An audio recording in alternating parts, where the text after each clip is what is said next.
Hello friends, welcome to home food recipes. આજે આપણે બનાવીશું શિયાળા માટે ખાસ બાળકોથી લઈ મોટા દરેકને પસંદ આવે એવા ટેસ્ટી ખજૂર બિસ્કિટ.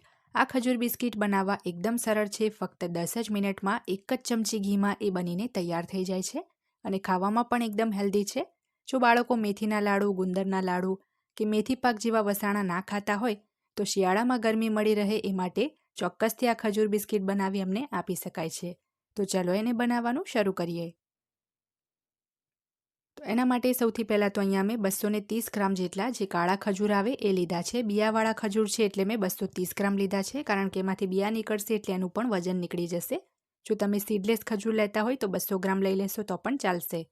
તો ખજૂરમાંથી આપણે પહેલાં આ રીતે એક ચીરો લગાવીને બધા જ બિયા એના કાઢી લેવાના છે. આ જે કાળા ખજૂર છે એકદમ પોચા જ આવે છે એટલે એને ખજૂર બિસ્કિટ બનાવવા માટે એને જ યુઝ કરવાના છે. જો તમે લાલ ખજૂર લેતા હોય તો એ થોડા કઠણ આવે છે, એટલે જો તમારે એ લેવા હોય તો એને મિક્સરમાં પીસીને પછી લઈ શકાય. તો ખજૂરમાંથી બધા જ બિયા આપણે આ જ રીતે કાઢીને અલગ કરી લેવાના છે.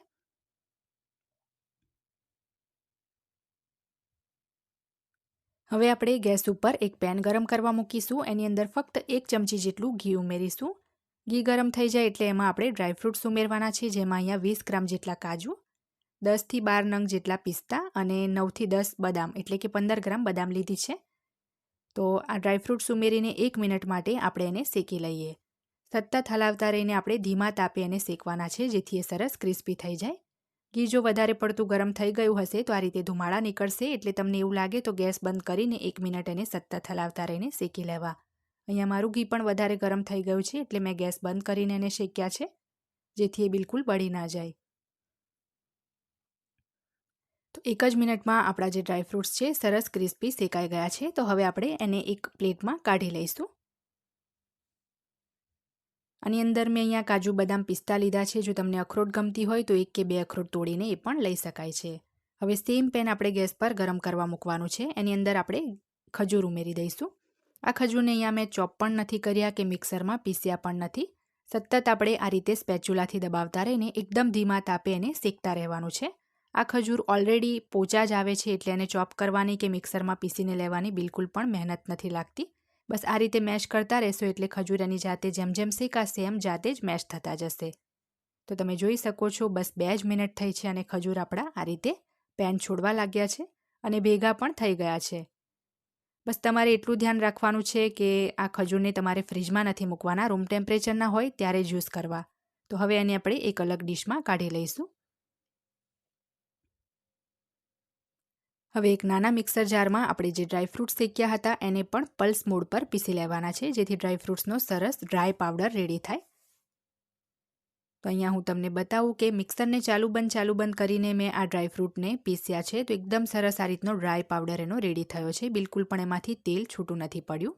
તો હવે આપણે આને જે ખજૂરનું મિશ્રણ ગરમ છે એની અંદર જ ઉમેરી દઈશું અને સરસ આપણે હાથથી મસળતા રહીને એને મિક્સ કરી લેવાનું છે. જો તમને શરૂઆતમાં વધારે ગરમ લાગતું હોય તો તમે ચમચીથી શરૂઆતમાં મિક્સ કરી શકો છો, ત્યારબાદ એને હાથથી મસળીને મિક્સ કરી લેવાનું છે. નહીં તો પછી થોડું હૂંફાળું મિશ્રણ થાય અને મિક્સ કરશો તો પણ ચાલી જશે. તો સરસ આપણે લોટ બાંધ્યો હોય એ રીતનું આપણે એને તૈયાર કરી લેવાનું છે મિક્સ કરીને. તો આ રીતનું આપણું લોટ બાંધ્યું હોય એ રીતનું મિશ્રણ તૈયાર થઈ ગયું છે. હવે આપણે એક પાટલી ઉપર થોડું ઘી લગાવીશું અને થોડું ઘી આપણે હાથ ઉપર પણ લગાવી દઈએ, જેથી બિલકુલ પણ હાથમાં ચોંટે નહીં. હવે આપણે જે નાની સાઇઝનું લીંબુ આવે એટલું મિશ્રણ હાથમાં લેવાનું છે અને આપણે આ રીતે ગોળ બોલ બનાવીશું. ત્યારબાદ એને ચપટું કરીને આપણે આ રીતે થેપી લેવાનું છે. મીડિયમ પતલી આપણે થેપલી બનાવીશું, વધારે જાડી કે એકદમ પતલી નથી રાખવાની. ત્યારબાદ એને પાટલી પર મૂકીને એના ઉપર આપણે એક મેરી બિસ્કિટ મૂકીશું. જે બ્રિટાનિયાની ઘઉંની મેરી આવે એ જ લીધી છે, જેથી થોડું હેલ્ધી પણ રહે. હવે ફરીથી સેમ એ જ રીતે એક મીડિયમ પતલી થેપલી બનાવી એ મૂકીને ફરીથી આપણે બિસ્કિટ મૂકીશું. ટોટલ એ રીતે આપણે 3 બિસ્કિટ લેવાની છે. હવે આને ઉઠાવીને આ રીતે સાઈડ પરથી જે ખુલ્લી બિસ્કિટ દેખાય છે એને પણ આ રીતે ખજૂરવાળા ભાગથી જ આપણે સીલ કરી દઈશું. ખજૂર જે છે એમાં આયરન ભરપૂર પ્રમાણમાં હોય છે, જેથી જો લોહીની કમી હોય તમારામાં તો એ પણ દૂર થાય છે. અને ખજૂર ખાસ તો તાસીરમાં ગરમ હોવાથી આ બિસ્કિટ શિયાળામાં જ ખાવા વધારે સારા રહે છે. તો આ રીતે થોડું આપણે પાટલી પર અને રોલ કરીશું, જેથી એનો શેપ પરફેક્ટ આવે.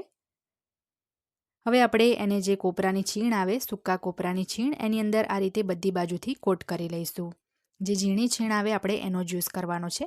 તો આપણું આ એક ખજૂર બિસ્કિટ રેડી થઈ ગયું છે. આ જ રીતે બાકીની બધી જ બિસ્કિટ રેડી કરી લેવાની છે. તો એક બિસ્કિટ અહીંયા હું તમને કટ કરીને પણ બતાવું છું. ખાસ તો આ બિસ્કિટને કટ કર્યા પછી જે અંદરની ડિઝાઇન દેખાય છે એ જ ખૂબ અટ્રેક્ટિવ હોય છે. બાળકોને તો આ ખજૂર બિસ્કિટ જોઈને જ ખાવાનું મન થઈ જતું હોય છે. તો તમે પણ આ રીતની ખજૂર બિસ્કિટ ચોક્કસથી ટ્રાય કરજો. રેસીપી પસંદ આવે તો ચેનલને સબસ્ક્રાઇબ કરી બેલ આઇકન ચોક્કસ દબાવજો. સાથે જ મારા ફેસબુક પેજને પણ લાઇક કરી એને પણ ફોલો કરવાનું ના ભૂલતા.